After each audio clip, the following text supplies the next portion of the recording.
Hey beautiful! Finally, we've got Denia's drip marketing. And I know what you're all thinking. Zanny, what kind of character is she going to be?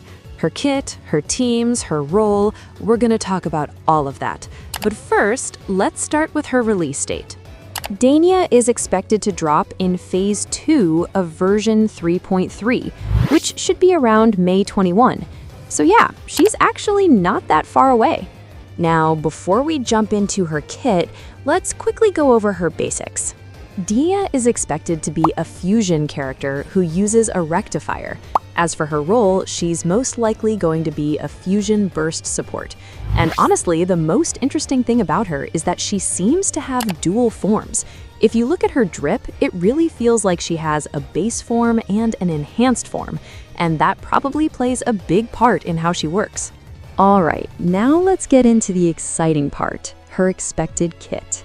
We already know she's likely a fusion burst support, so everything about her should revolve around that.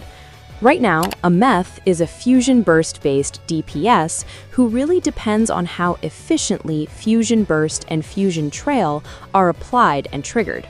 The issue is that she needs to reach around 6 to 10 stacks consistently to unlock her real damage. Without help, that setup takes time, and in multi-wave content, it can feel pretty inconsistent. And that's exactly the gap Denia seems designed to fill. If Denia really is a fusion burst support in Wuthering Waves, then her kit should directly solve that problem.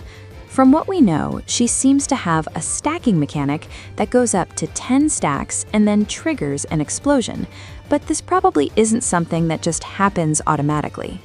It's more likely that her kit is controlled, so she can quickly apply stacks, probably through her intro and skill, and then hold on to them or convert them before triggering a detonation at the right time, using her liberation or her enhanced form.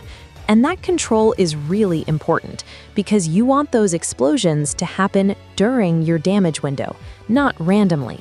Now this is where her dual form mechanic starts to make a lot of sense. In her base form, she's probably focused on setting things up, coming in, building stacks quickly, and preparing enemies. Then, once she switches into her enhanced form, that's when the real payoff happens. That's likely where she triggers a stronger, upgraded explosion with higher damage, bigger AoE, and maybe even extra effects like fusion resistance reduction or some kind of lingering damage.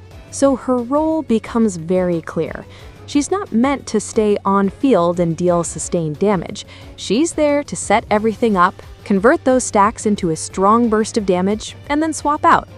And when you look at how this fits into Aemeath teams, it just clicks. Aemeath needs faster stacking, better timing, and more consistency across waves. Denia can come in first, apply stacks quickly, push everything to max, and trigger a controlled explosion. So when Aemeath enters, she's not starting from zero. Everything is already set up for her to start dealing damage immediately. That makes rotations smoother, improves consistency, and overall just makes the team feel a lot better to play. As for teams, something like Aemeath, Denia, and Mornier or Chisa is looking like a really strong option right now.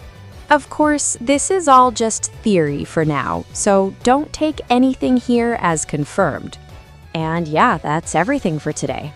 If you made it all the way to the end, you're a legend.